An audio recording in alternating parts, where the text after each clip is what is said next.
Soalnya dulu emang awalnya gue dari seperti ini ya. Jadi kayak misalnya nggak ujuk-ujuk naik, nggak ujuk-ujuk terkenal. Emang butuh perjuangan buat mencapai titik. Ya orang sampai mengenal lagu Bintang itu. Kalau lucu banyak, gitu ya. Banyak. Tapi aku nggak tertarik buat bahas itu. Gitu. Kalau sedih banyak, tapi aku nggak tertarik bahas itu. Yang terkesan lah. Yang paling takut. Takut. Coba. Ada 2. Kemarin sebulan sebelumnya ada acara, katanya kata panitia, tapi bukan ngambil hanya band lokal, itu ada bom. Ngorek. Yuk. Oke, nama gua Eldi. Kerjaan sampai sekarang masih di basis anima ya. Juga ada arranger musik, juga ada memproduseri juga. Ya pokoknya di ruang lingkup seni, di ruang lingkup musik lah. Oke, Kang Eldi. Sebuah kebanggaan banget sih kita udah hadir sosok yang menurut kita band anima itu udah band nasional ya. Iya, Udah, nasional. semua orang juga udah pada tahu lah. Dan gua gak ngerti apa gimana ya, lu kok mau gitu? Gak ada rasa star syndrome apa gimana gitu sebagai artis, lu main ke tempat yang beda ini kok bisa gitu? Soalnya dulu emang awalnya gue dari seperti ini ya. Jadi kayak misalnya nggak ujuk-ujuk naik, nggak ujuk-ujuk terkenal. Emang butuh perjuangan buat mencapai titik.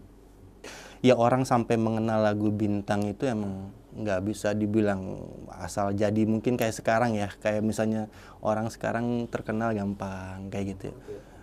Kalau dulu emang beda lah.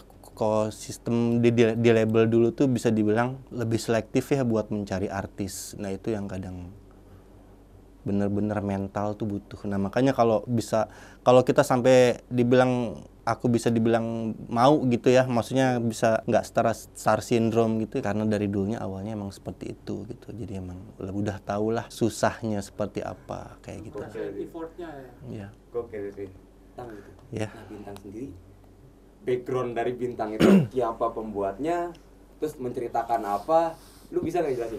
Sebenarnya Bintang itu lagu itu ciptaannya tuh bareng-bareng. Cuman kan karena dulu kan anak-anak anima tuh anak seni berlima anima tuh kan bisa dibilang. Yang nyiptain tuh berlima bareng-bareng lah. Cuman karena emang dulu itu kontrak itu bisa maksimal 2 orang gitu. Jadi emang dicantuminya lah sama 2 orang itu. Jadi emang Penciptanya itu ya? iya, jadi emang bareng-bareng sebenarnya. Jadi emang Bintang itu sebenarnya nama orang, nama cewek ya. Jadi bisa dibilang cewek yang sudah nggak ada gitu loh. Orang nggak akan pernah tahu kan, maksudnya Bintang tuh apa sih? Itu nama cewek. Sebenarnya itu lagu Bintang tuh bisa dibilang lagu kematian lah. Ngeri ya? Gitu. Gua kira lagu maksudnya ke cewek gimana gitu. Cuman karena kita bikinnya jadi seperti universal, orang nggak tahu gitu kan. Mungkin zaman sekarang kan banyak yang lagu religi pun dibikin universal lah, jadi semacam pop religi ya. Nah itu pun dulu kita udah lakuin itu gitu. Ternyata apa sih, seperti ada kutipan yang kalau nggak salah gua dengar itu, di lagu ini 7 tahun ke depan bakal tahu orang tuh apa sih arti lagunya itu. Iya. Suka kayak gitu tuh. Ternyata gue juga baru anjir, ternyata dark side ya. Serem juga Bintang ini. Oke, lanjut nih. Kalau Kang Edi sendiri sebenarnya di anima itu gabungnya dari pas pertama anima kebentuk apa? Alhamdulillah aku yang ngebentuk dulu anima, aku yang bisa ngumpulin anak-anaknya ya dulu. Aku juga yang bisa dibilang ya apa ya, ngurusin dari dulu sampai sekarang. Makanya bisa dibilang aku, jadi gini, di band itu kan ada istilah player sama orang yang apa ya, kalau ya semacam gitulah. Maksudnya kalau bisa kita tuh bisa dibilang kita tuh harus lebih paham memanage sendiri, apalagi band gitu. Jadi setidaknya kalaupun amit-amit band itu sudah tidak jalan, kita lebih paham harus ngapain gitu kan. Kita bisa memproduseri, kita bisa ngurusin artis lain kayak Bisa gitu. dibilang leader dong. Ya sebenarnya leader itu di hal tertentu ya. Aku mungkin dari hal leader dari hal musik, produksi. Mungkin si Cesar dalam hal apa gitu. Mungkin si Rio dalam hal apa itu ya. Aku nggak bisa sekaligus nge-handle semuanya kayak gitu. Semua aja. Iya. Kita di sini emang mungkin kalau yang bisa dibilang yang dituakan, iya gitu loh. Yang dituakan bolehlah. Kepala suku. Ya kepala suku. Tapi kalau leader nggak, kita bareng-bareng. Jadi nggak ada leader di anima ya. Oke. Nah, tadi kan sempet disentil juga tuh prosesnya nggak gampang. Iya. Proses apa nih? Proses untuk sampai si bintang itu terkenal. Oh, iya. Yang mati itu terkenal, maksudnya lagunya, Iya. nama itu sampai terkenal.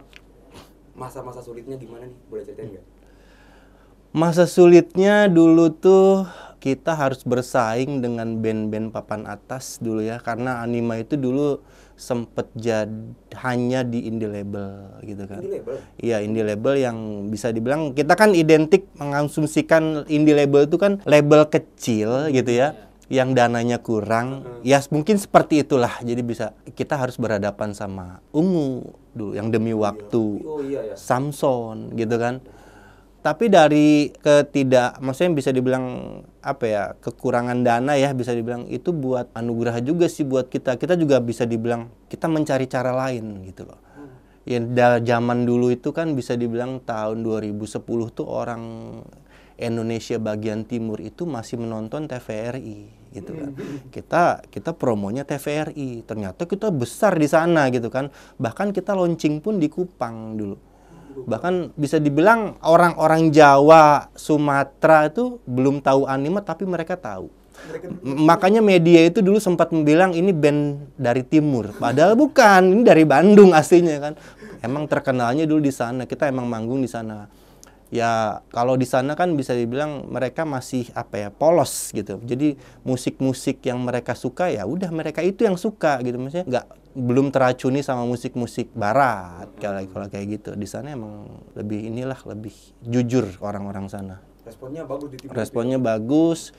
Bahkan ya bisa dibilang kalau saya di sana itu nggak bisa kemana-mana karena orang pada kenal. Beda sama kita di Jawa. Nah gitu loh. Iya. Kalau di sana emang mereka lebih detail ngafalin personil masing-masing gitu. Intimnya gitu, pengen tahu. Ya itu kalau di sana emang TVRI masih dianggap TV paling bagus karena sinyalnya paling bagus 2010 lah kalau nggak salah. Di timur itu ya. Sekarang sih udah semua rata ya. Iya.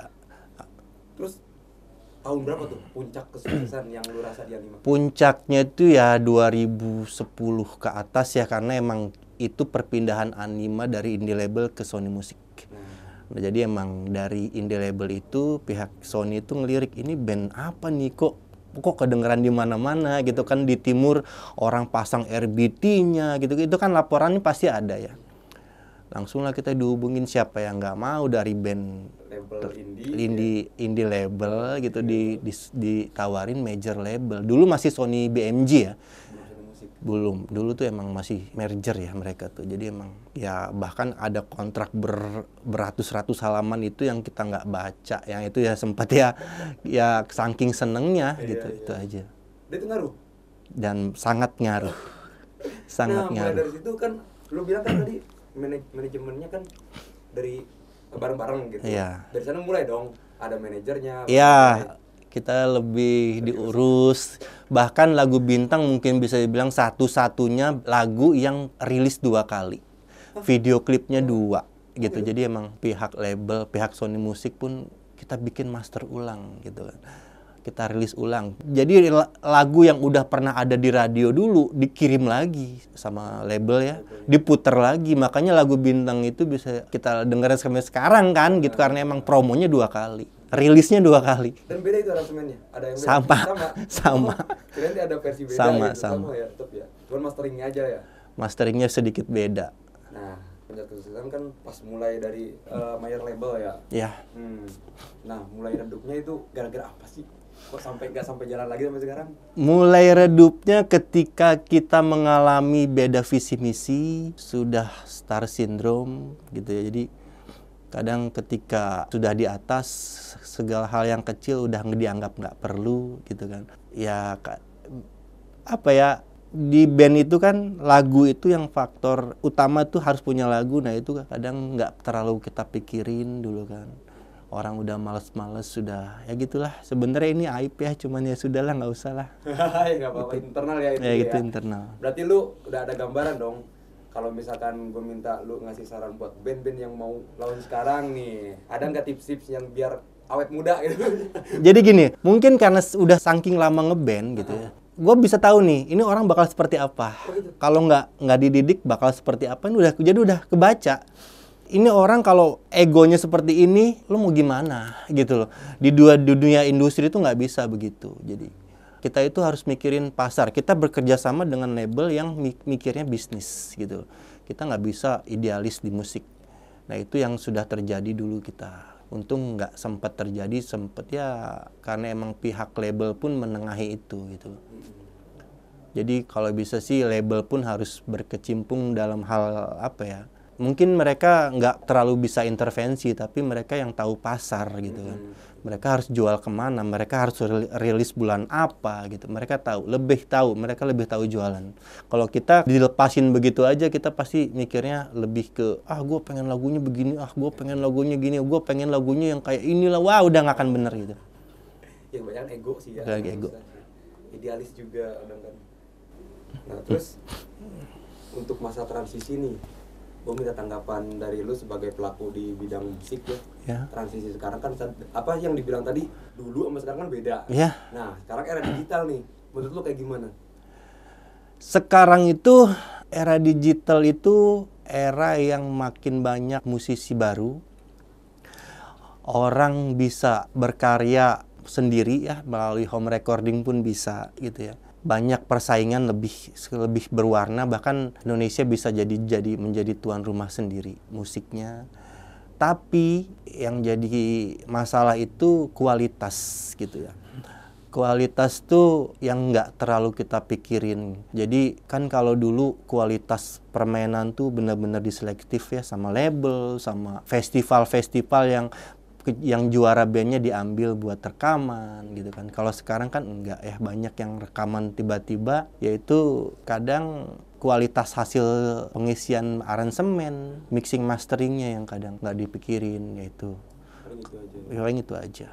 Berarti sekarang emang apa sih lebih mudah, cuman karena terlalu gampang orang jadi ayo udahlah ya kayak gitu. Tapi kan bisa dong, maksudnya yang lu singgung antara label sama idealis itu kan bisa dong kita naruh idealis kita nih, terus kita launching di digital gitu.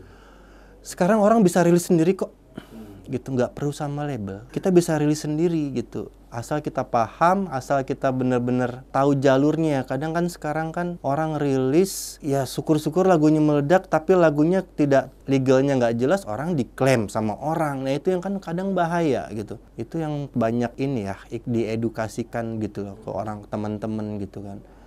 Kalian punya lagu, setelah itu mau diapain gitu, jadi nggak bisa sembarangan.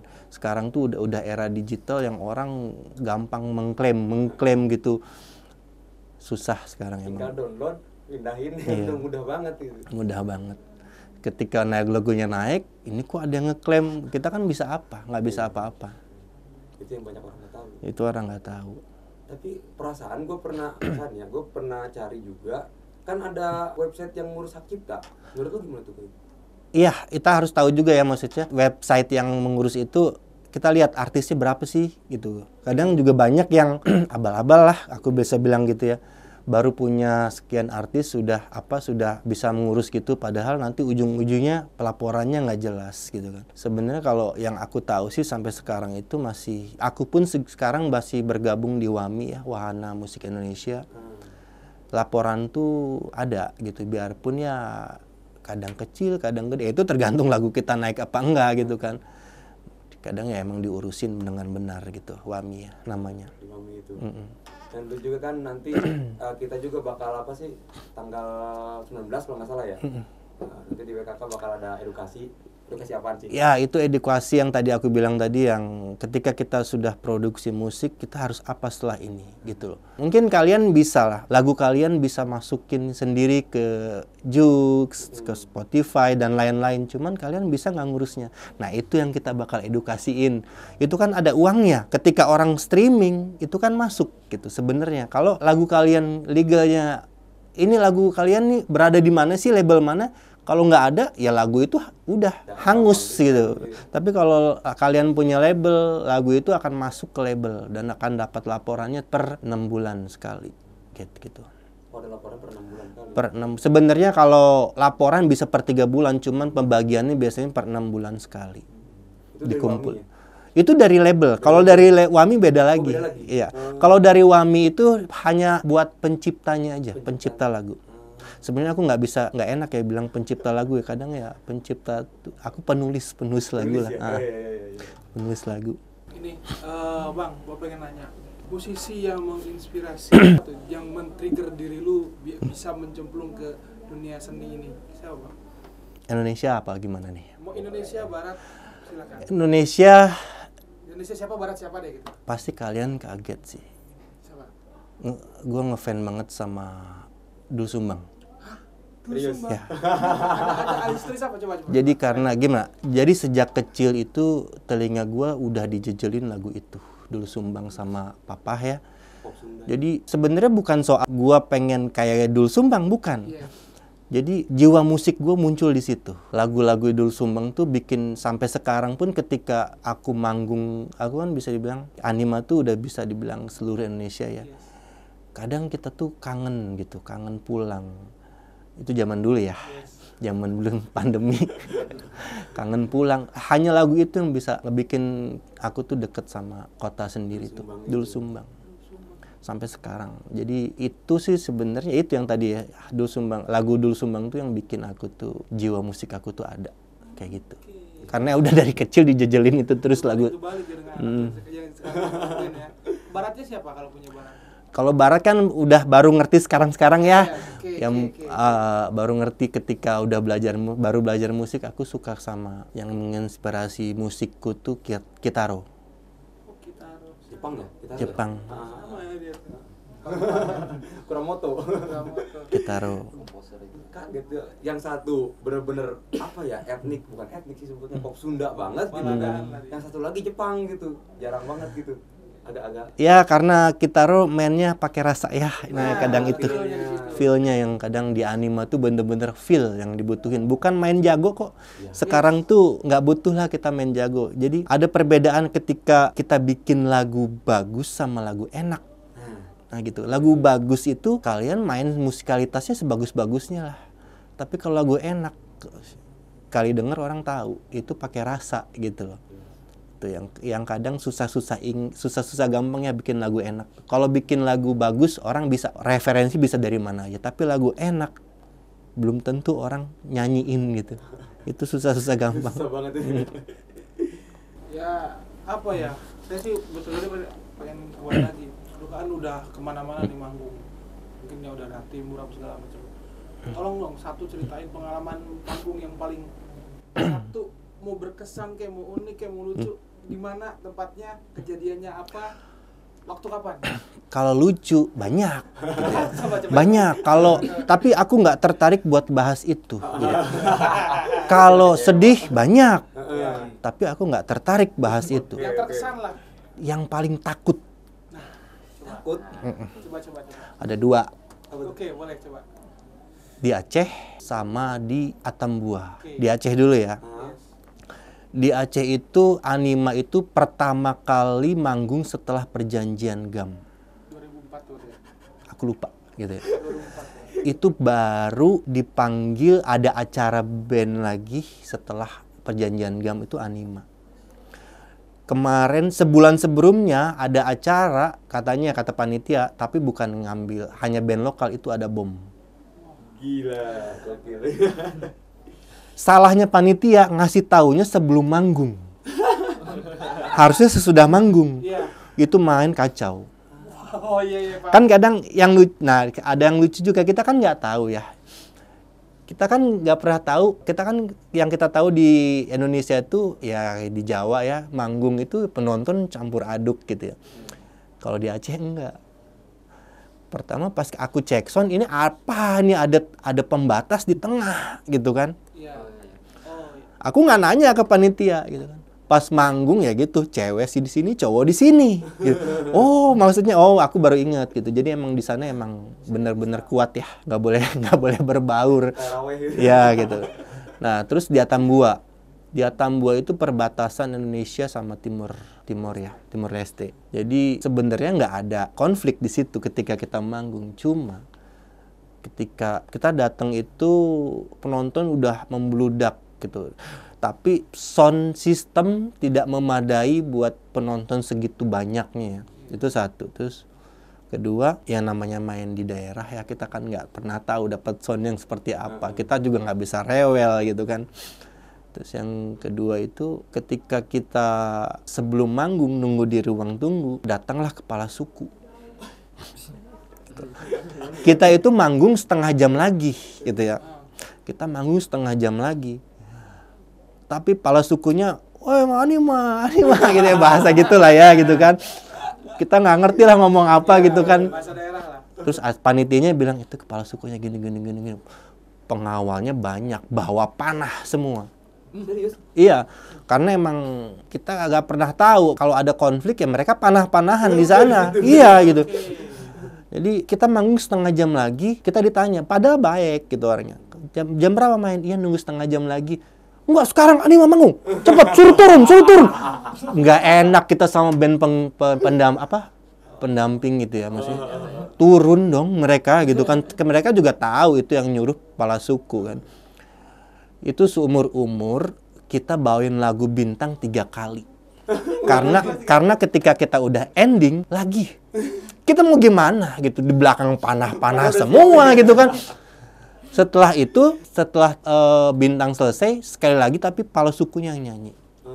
Setidaknya supaya kita aman lah. Nah setelah pulang itu ya namanya penonton ya, mobil kita digoyang-goyang kayak gitu. Ya udahlah, udah biasa lah kayak gitu. Itu takutnya sih. Ya tapi ada hal yang lucu, kita manggung di Tual, tau nggak Tual tuh? Tual Maluku. Maluku Tenggara kalau nggak salah ya. Maluku Tenggara tuh. Ya. Jadi mereka tuh pulaunya itu dibagi sama satu sungai tengah-tengah gitu. Kita manggung di wilayah A misalnya ya. Wilayah B-nya tuh matiin lampu semua karena buat manggungnya Anima. Itu kita kan mikir pas kita pulang kenapa mati lampu? Ya buat kalian manggung tadi di situ. Ya kita sampai segitunya gitu kan. Karena listrik di sana masih tapi emang indahnya minta. Ya selama aku manggung seluruh Indonesia muter-muter, aku baru sadar Indonesia tuh luasnya minta ampun gitu. Besar banget sampai kita nempuh darat aja tuh kayak nggak nyampe. Kita ngelihat di pulau, kayak kita ngelihat di peta tuh kecil tapi besar banget gitu. Wah, masih banyak daerah yang belum terjamah lah, aku bisa bilang kayak gitu. Banyak band yang belum pernah ke sana. Banyak banget gitu. Kayak manggung di Nunukan. Nunukan itu adalah ujungnya Kalimantan kan. Aku mau mendarat aja susah. Itu kan pakai pesawat baling-baling. Mau mendarat tuh susah. Pilotnya muter-muter. Jadi landasannya tuh dipakai main bola. Nunggu dulu. Iya. Kan lucu, kita muter-muter di atas ya, kita pada kelihatan di bawah tuh pada main bola gitu. Muter-muter gitu. Itu lucu. Ya nggak tahu lah kayak. Nunggu maghrib biasanya tuh.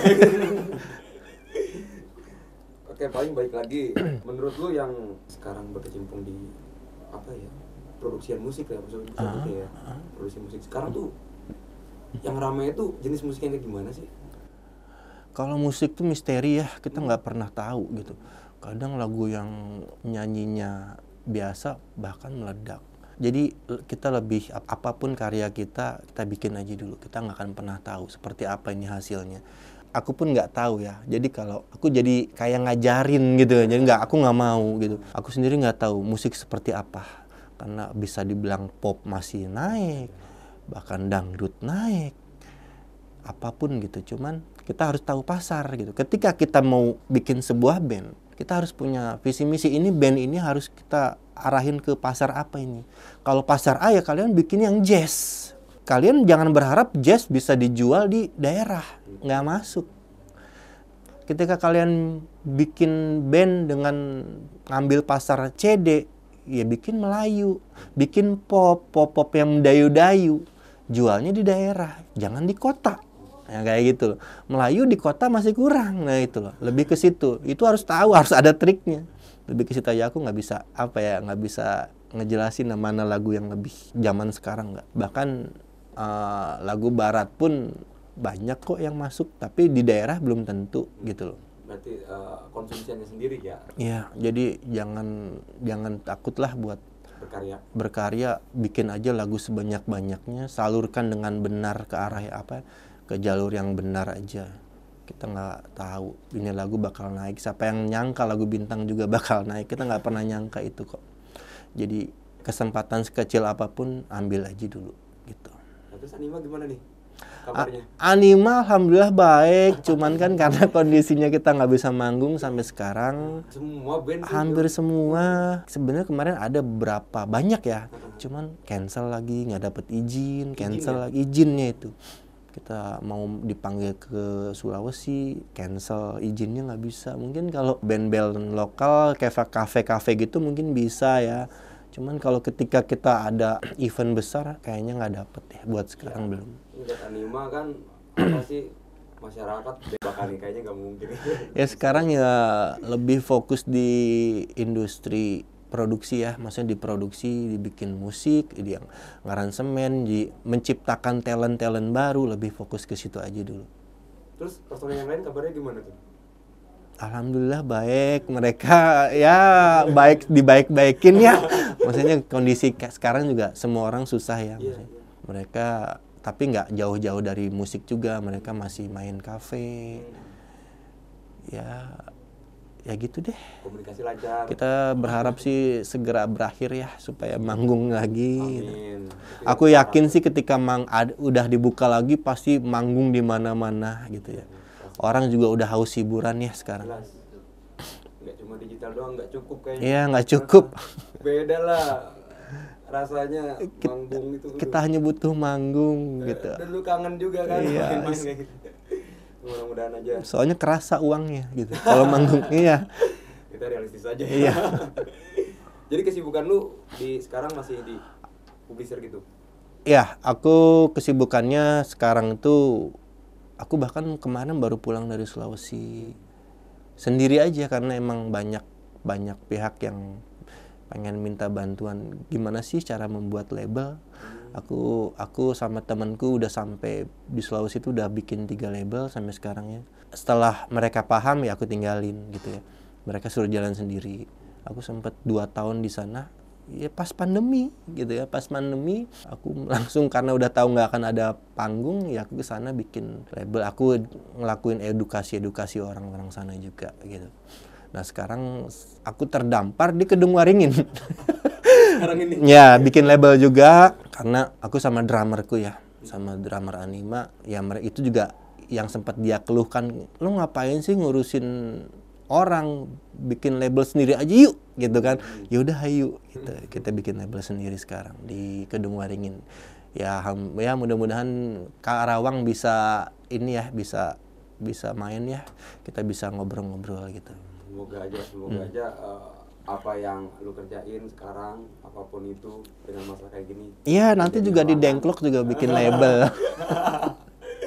Oke deh, last deh. Pesan-pesan aja lah, biasa lah kayaknya. Pesan-pesan. Buat apa sih para penonton Wakabayan ada? Ya, yang tadi ya aku pengen tegasin ya, kesempatan sekecil apapun manfaatin ya. Kita juga nggak akan pernah tahu lagu Bintang seperti apa sekarang gitu kan. Bahkan apa ya, orang menyebutnya lagu sejuta umat gitu ya.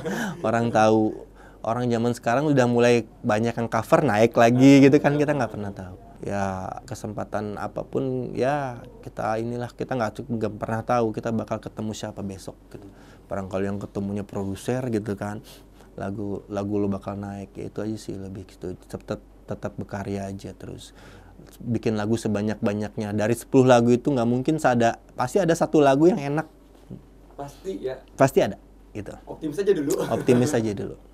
Oke, jangan lupa like, comment, and subscribe di channel Wakabayan. Oke, thank you. Bungkus. Tosin.